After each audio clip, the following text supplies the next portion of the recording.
And here is part 3, or number 3, or something with the 3, whatever word you want to use. So anyhow, he was in this Howard Johnson's, and he was at a break one day, sitting at a table eating. He tells me a story that this boxing promoter or a boxing trainer saw him at the restaurant, walked up to him, explained to my dad, make a long story short, once if my dad would be interested in learning boxing. He'd have to move to Pennsylvania. This guy would pay all expenses. He'd have somewhere to live, something to eat. The guy would train him for about 2 or 3 months. And after 2 or 3 months, if my dad wasn't good enough, he'd go back to his life. It wouldn't cost him a penny. But if he was good, maybe be a boxer. My dad tells me a story that he didn't want to do it. He's getting free food. He liked working at Howard Johnson's and didn't want to do it. And my dad told me decades later he wished he would have tried that. He changed his mind, but it was too late. Another quick story about my dad, not where the East Brunswick landfill is now on Edgeboro Road, but back when he was a young man, like 17, 18, actually more like 15, 16, there was a different landfill.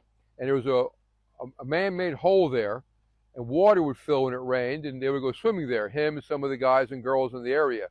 And when he got home, he'd be wet, and my grandfather, his father, would ask him, is he swimming in that filthy hole? My dad said, yeah. And the belt would come off, and he'd beat my dad. My dad would just take the beating. Next day, they go in the same hole, come home wet again, he get beat again. Third day, same thing.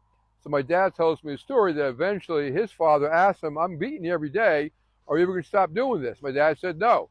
So my grandfather stopped beating him, and he went in a hole every day and went in the water. But things were tough back in the day.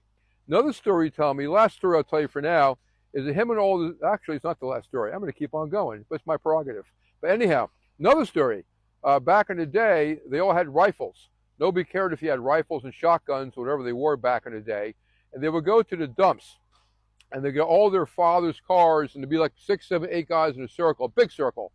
And they all get there at a certain time. They all have their guns out. And at a certain time, they all turn their lights on at the same time. They'd be in a big-ass circle. And in the center of the circle is all rats because of the dumps and maybe other animals. And they all shoot them. They get the rats, cut off the tails. Men were men back then. I would never touch that rat tail, even with gloves. But back in the day, cut the rat tails off, bring them the next day to the sheriff's office, which at the time was in a little tiny house right next to the Colonial Diner on Route 18. Upstairs was the judge, an office, and downstairs was cells and the jail and the police and that little Cape Cod that's right next to the Colonial Diner. My dad tells me he knows this because he was in there a couple times from drinking a little bit too much. But that's life. But they would get money. I don't know if it was a nickel or a penny for these tails. And eventually they had to stop bringing them there because the sheriff said they're paying too much money. Now we're losing track. It could be 4, could be 5. It's under 10. So if you back up, watch the videos again, you do your counting of 1, 2, 3. You'll figure out what number we're at, but kind of irrelevant. Next story about my dad. He told me a story, him and his bros. They didn't use bros back then. I'm using that to be hip, but probably him and his friends.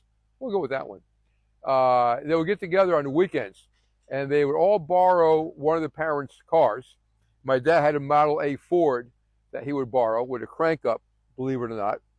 Things have changed a lot. And they all chip in 10 cents. And they had 40 cents. That was a lot of money back then. And they would take the 40 cents, go to a gas station for 40 cents, get enough gas that the 4 guys would ride in the car for 2 days. Well, there'd be 6 hours a day, you know, not all at once, but a lot. And they would pick up chicks. They go girl hunting. And the bitch of it, some days, one of the guys wouldn't show up, or one of the guys wouldn't have 10 cents, and they only have 30 cents. So now they can only pick up chicks for a day and a half. Or on rare occasions, only 2 guys had money, 20 cents. They only drive for a day. But I'm just thinking, interesting how well you could do on 40 cents, but I guess 40 cents was hard to get. Got a lot more stories. There could be more videos, but that's enough of those ones. Well, my dad, actually, here's one more. What the hell?